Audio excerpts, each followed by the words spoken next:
Mbote na balande émission likambo na motote de tomber dibinga la surano mwana mulu baloketo pete pete mbisa aquarium tala kasko simba to bongo nga bodundango ou alonu tozo kende wapi bo s'abonner massivement na ou alonu TV o eza chaîne nous bo s'abonner en désordre en pagaya bo s'abonner na ndenge ya dégâts ya mal ya liboma vraiment bo lekate bo lekate.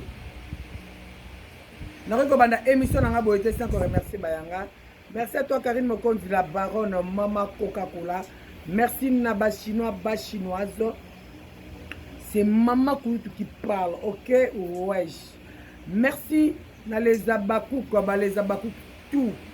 C'est moi si seul qui parle. Ma fille si la je te sale. Merci na famille Bota. Ya belle vie Kondi. Moi ça me 6 heures, oui, peut-être quoi, bébé à la mouquine à 6 heures. Eh, Moukongo roi Moulouba, aïe aïe aïe, David quand je te salue. Na famille Bota, Bovanda, Bozala Kimia, Tolingana, c'est les Libota. Merci na Babi Bangé, na famille Bota, n'a pas encore relation simple. Na Babi Bangé, n'a pas cousine na Babi Bangé. Cousine na Bango. Me voici. Et nakosi. Soti ba chinois ba Hollande vidéo bo se manifester. Karine Mokonzi mère double, mère triple. Se manifester. La Chine bo se manifester, bo aimer, bo partager, bo commenter. Baleza Bakouko, bo aimer, bo partager, bo commenter. Famille Bota, bo aimer, bo partager, bo commenter. Bami Bangé, bo aimer, bo partager, bo commenter. Ba fanatique nanga, ba fanatique ba comédien, ba abonné à chaîne ou à l'outil. Bo aimer, bo partager, bo commenter. OK? Wesh. Merci na mami qui na la femme légitime à José Malolo encore l'appellation bien contrôlée. Merci Nathalie Kanjingawani angata makuta mamwani et la monogramme. Babi mumba ya luxe. Nathalie Kanjingawani mutoka. Merci na fal artiste noir. Merci mon fils Dene Khalifa, Caroline Kunga, Sony internet presque parfois. Merci la famille Dibinga Nyonso. Balobi sponsor la chaîne ou alors tout de bien notre moi de Tarabo. Sponsor la chaîne ou alors TV. Il s'appelle Diki Côte France. Le thème est battu moi Sinaï. Bon, il y a moi ça fait en France maman bana. Où allons-nous? Tozo Kende Wapi. Mon numéro c'est 243 89 96 25 430. Babi centre hôpital à Kitoko ya Munene babi poto na kata Kinshasa hôpital Ozia c'est na ville numéro 5 na Bandal Chibangu. Babi na arrêt virage. Donc comment arrêt virage de hôpital Ozia c'est na ville numéro 5 ba même Kitoko nene. Pour la traiter maladie nyonso tout.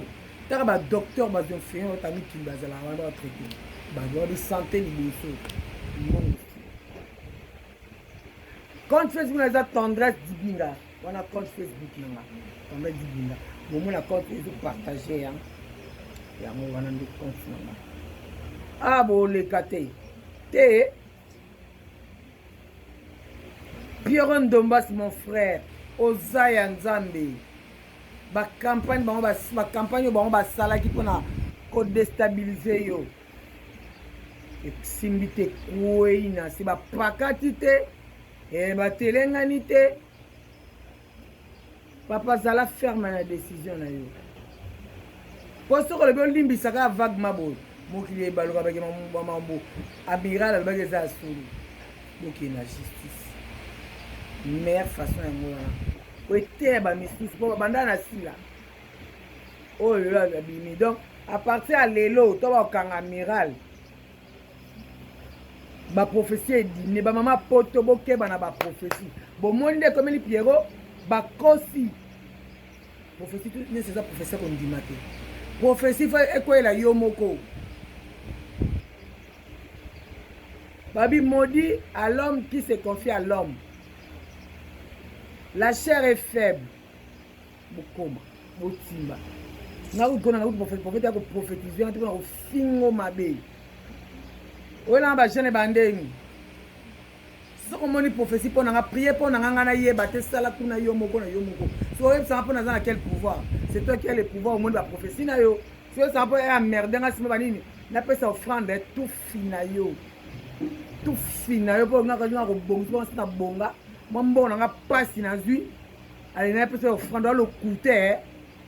Bon mo te ande maloba nzambe. Bo ba offrande za ozo te kangoti. Batina solo quand Jésus-Christ alobaki na dernier jour ba faux prophète ba kobima et be ba koloba ba obela kolo to tatola ki batina komonta ba na yebi bino te on a lo ba sembe ba imam version na lo OK n'importe quoi lelo penza na minga koloba te félicitations na Alain Dele mon frère félicitations na zuma extra vidéo na ochango pia na olexango félicitations et bolanda pe biographie ya muto bobebisi Pierrot Ndombasi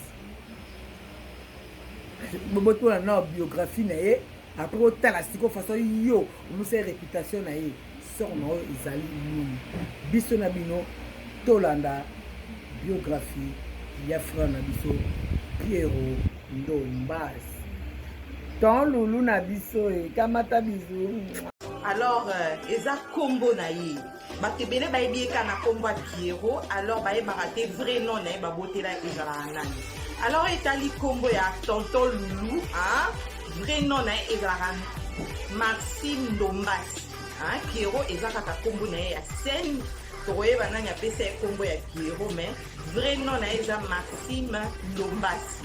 Alors Maxime Ndombasi a botami le 11 janvier d'une certaine année. Alors, au Italie, état civil, il y a Pierrot Ndombasi, a marié na madame Clarisse Kalenga, donc a marié et père d'un garçon, a moine mobile qui déjà 11 ans sikoyo, hein? Marcinelle Ndombasi, les moines nae, donc a déjà 11 ans. Alors, au Italie tribu à Pierrot Ndombasi, azabongo Mukongo, hein, 100% Mukongo, hein, na pesi ba Kongo nyonso mbote. Alors Pierrot Ndombasi aza Mukongo. Alors, au Italie parcours ya Pierrot Ndombasi. Donc, abanda théâtre nae, hein, pa ya sila, bisalu na lea, tant lea na sila, balongwa ki na groupe Simba. Et bakende ko sala groupe na bango moko la gloire. Alors Pierrot azaki pe recruté parmi ba acteurs ndesika Pierrot banda musala. Donc Pierrot aza mwana ya Léa na sila bon babimisa e poto e ba e Pierrot lelo. Donc bango nde ba banda ko forger et ko former. Donc azala formé na pa na bango. Après nde Pierrot qui sous cause la sollicité na groupe Africa Création papa na biso Bordeaux a sala film moko e sala peke e yebani saka e bisusu après kolongwana ya ka na groupe Sans Souci. Donc à na groupe Sans Souci. Donc après quelques mikolo oye abandi na groupe Sans Souci des présidents topé papa na biso Sans Souci a qui kokufa. Alors tant Sans Souci a kufi et a continué qui na groupe Sans Souci ba pesa ki chansona azaki chef à répétition azaki menteur en scène. Donc à ça un peu moi makambo belé ba pesa vraiment confiance na groupe Sans Souci. Donc si a autre chose a sali déjà 10 ans dans groupe Sans Souci ndaki kolongwa. Alors tant alongwa qui ezaki te que pour de problèmes tout ça non alongwa qui peut a continuer licence nae hein calmement nzonzi pas bando sala nzonzi azana groupe Sans Souci na classe ko mélanger ngo abande ko kokate yango wana sikoyo e sala kike asenga ba mekampe non kotika e avanda azwa temps assis sa classe nae. Alors Pierrot Ndombasi a licencié à ça peut 2 ans na INA. Donc c'est ça. Oui, au Italie ba idole ya Pierrot Ndombasi hein azana des idoles ya liboso eza papa na biso Kaska Songo, président Kaska Songo na mama na biso Esengo. Bango wana nde ba idole ya Pierrot Ndombasi, pas Pierrot Ndombasi art eza inné, donc aza na talent moko na ninga osakana te ajouera très kitoko. Ba fan na ese ba monye na pièce théâtrale ba sepelaka makasi na ninga kosakana te po Pierrot incarnaka ba rôle na kitoko makasi. Alors, bah, on va d'accord, commentaire et au saladia. Pourquoi ne pas remercier et saluer bah soutenir, conseil, initiative, tout ça. Il y a sala sous sala oyo. Donc, tu sais comment alors on a fait si jeune entrepreneur, Bob Bomele. Na pesi mbote siko zali moi na poto atong les pères des jumelles maman et les pères des jumelles yenda ebi formule pe secret a bota mapasa. Alors Bob Bomele na pesi mbote siko zali talaka yo merci mon conseiller.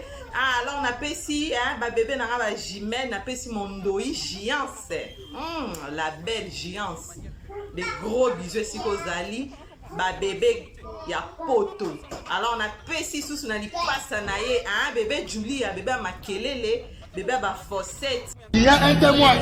Vous n'avez pas de nom. Voilà, maman dit aidez-moi. Même 10. 10. Même 10.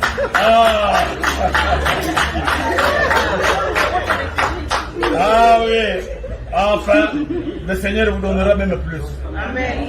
Parce que derrière vous, je vois toute une foule. Devant vous, nous sommes là nombreux. Chacun de nous. Et ceux qui sont derrière, et nous qui sommes devant, chacun de nous voudra voir son nom dans votre foyer. Vous voyez? Oui.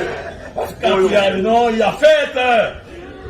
Enfin, le nombre d'enfants, maman, ce que vous avez dit est vrai, il n'y a que le Seigneur seul qui connaît. Mais si je parle d'enfants, M. Mathilde, je fais plutôt allusion à la loi portant protection de l'enfant. N'oubliez pas cette loi. Que dit cette loi? Cette loi vous demande, vous oblige, dès que vous avez un enfant dans votre foyer, Monsieur Maxime, allez directement à la maison communale de la plus proche de votre résidence pour déclarer cette naissance. Dans combien de temps, monsieur le préposé? 90. Nous toujours parlons comme les Flamands. L'enfant doit être déclaré au bureau de l'état civil. On va vous donner un document qu'on appelle acte de naissance, qui va permettre à votre enfant de voyager sans problème, qui va même lui permettre de se reconnaître qu'il est votre fils ou bien votre fille. Dépasser le nom toujours, n'allez plus. Si vous y allez, on va seulement vous chasser. Allez au tribunal chercher le jugement supplétif. Enfin, il y a un acte. Vous mariez pour quel but? Je viens d'en parler. Maintenant, il y a un article que vous ne pouvez pas oublier pendant toute votre vie conjugale. C'est l'article 444. C'est facile à retenir. 444. Que dit l'article 444? Je vais vous donner la définition en regardant maman. Article 444. Le mari est le chef du ménage. Mais les époux se doivent protection mutuelle. Monsieur, en date de ce jour, vous devenez responsable numéro 1 de votre foyer. Et quel est votre rôle en tant que chef? Taper votre épouse? Non. Le rôle que l'État congolais vous demande de jouer dans votre foyer, c'est de protéger votre épouse. La protéger sans condition. Même s'il faut mourir pour sa protection, n'hésitez pas à mourir. Vous ne serez pas le premier. L'histoire nous dit quelque chose. Vous connaissez un monsieur qui avait trouvé l'amour pour avoir protégé son épouse? Héros. C'est qui? Héros. Héros. Mais c'est qui? Le nom c'est qui? Lumumba. Ah, applaudissez pour lui, il connaît son histoire. C'est monsieur Lumumba. Faites comme lui. Protégez votre épouse. Maman, protégez votre mari. Là, c'est l'article 444. Très important à ne pas oublier. Si vous n'appliquez pas cet article, même demain, vous allez vous séparer. Il s'agit de l'article 459. Code de la famille. 450.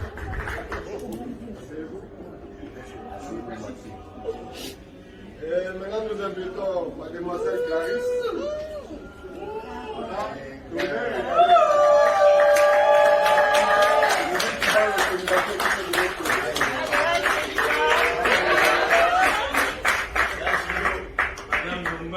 Elle s'appelle Chilondi Kalenga Clarisse.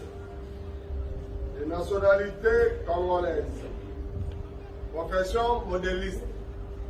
État civil célibataire. Elle est née à Chikapa le 19 mars 1900. Lombasi Lopini Maxime. Les parents de mademoiselle qui peuvent se lever, c'est grâce à eux que nous sommes là. Applaudissez pour les parents.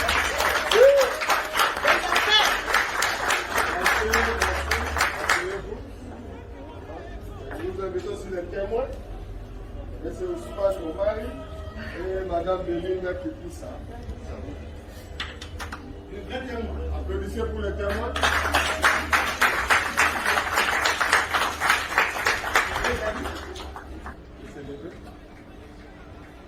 Vous avez reçu la dot? Oui. Tout.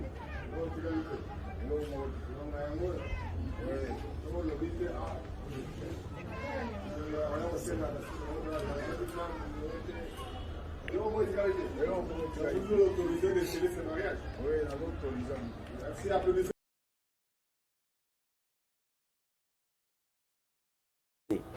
Mais jusque-là, je pense que ça, c'est un aventurier. C'est être vraiment aventurier. S'aventurer dans des histoires comme Boyamoto, les noms d'une personne, et tu vas dire. Et ça, si je ne sais pas, ce n'est même pas une prophétie. Je ne le dis pas parce que Pierrot Nomba, si c'est mon ami. Mais je pense que, monsieur, on doit te porter plainte. Ça atteinte la personnalité Yamoto.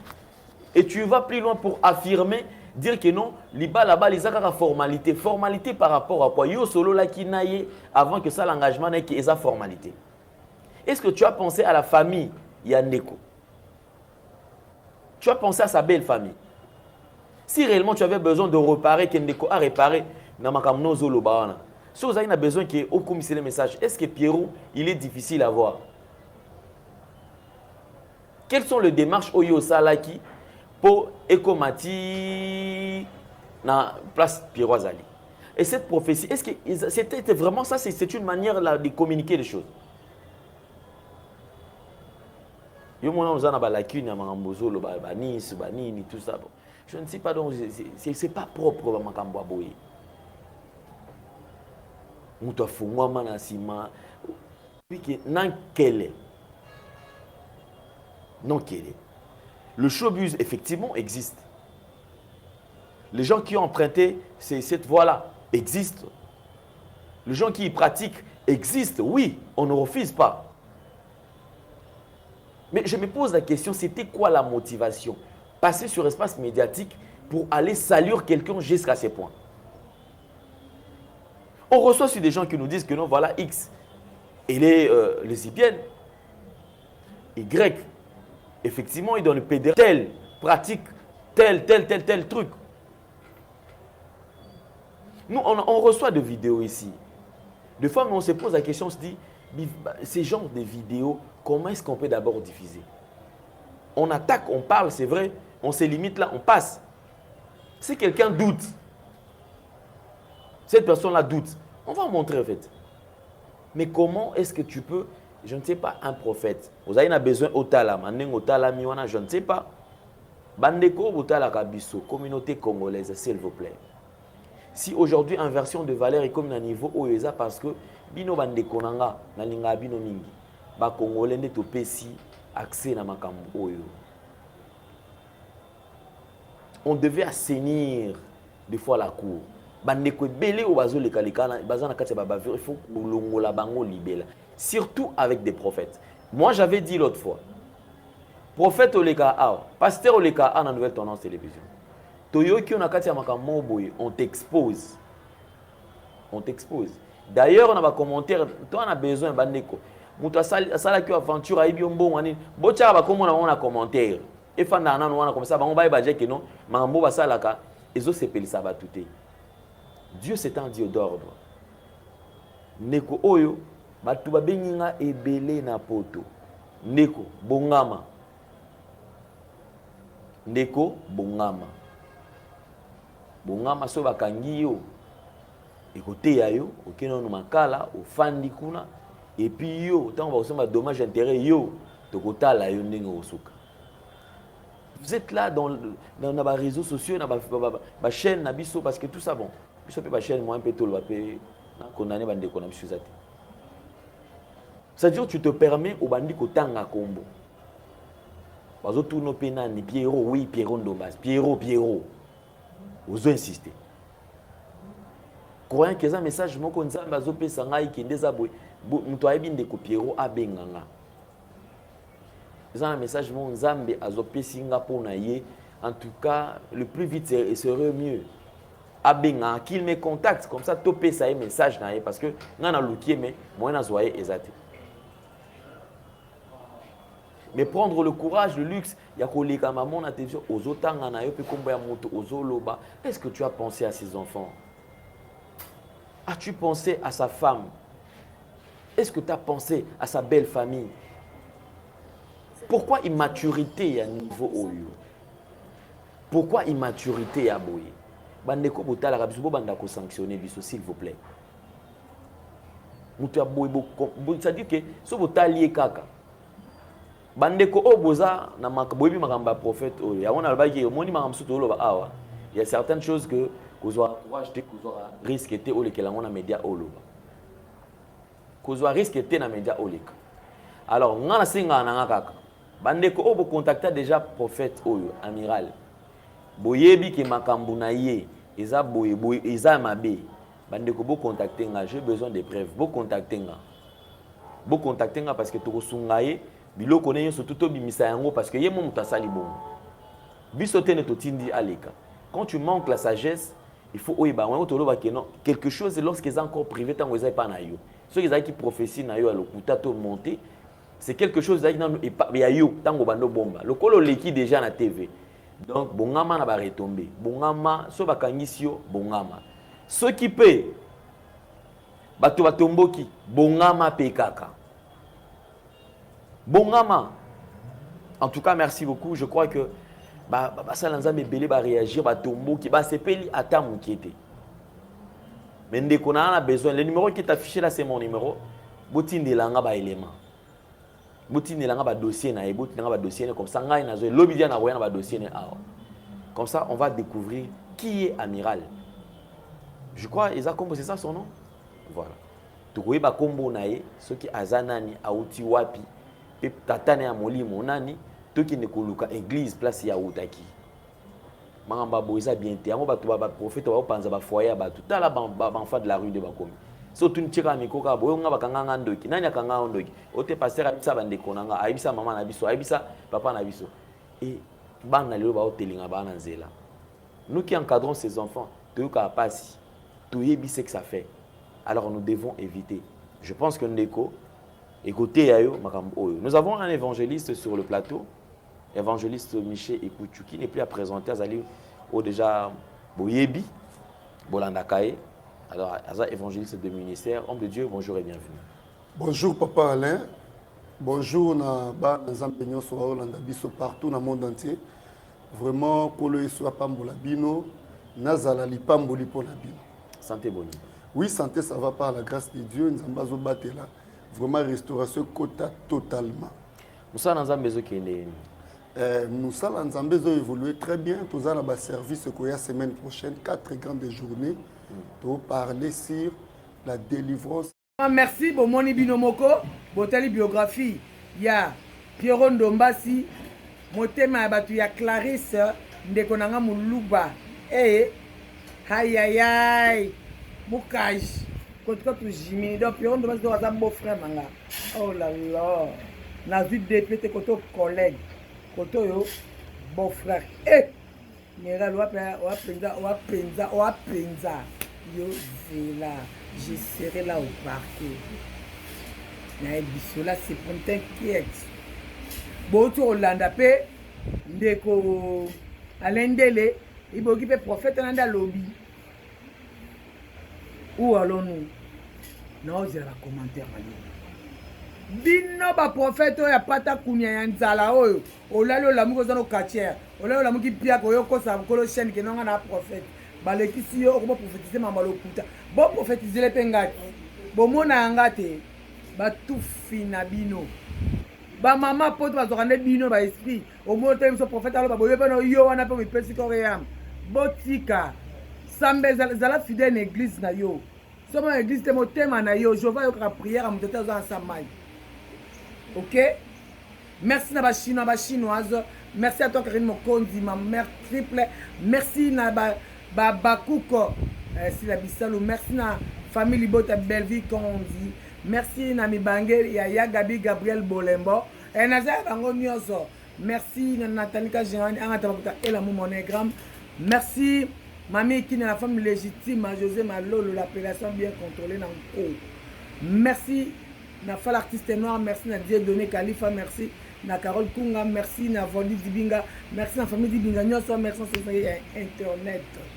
Balobi hôpital ezaka moko na Kinshasa poto na kata Kinshasa, hôpital Ozia César na bandal Chibangu, na revirage na avenue Tete numéro 5, donc bozala na ngaka batanga batretanga bon ba bon la bi menga na bandoto na ba lo botalanga souki de traitement na ekino donc toza zala wana tokende kende pona ndoto ba biminganga kuna baota mikili ba docteur baota mikili aba olekate mon numéro c'est plus 243 89 96 25 430 plus 243 89 96 25 430 quand c'est me attendre dinga oza besoin de banga promotion na yé hésiter te benganga mbongo moka wa mambo ofile zate ou allons-nous bodundango ou allons-nous tozokende wapi amiral amukamate amukimaka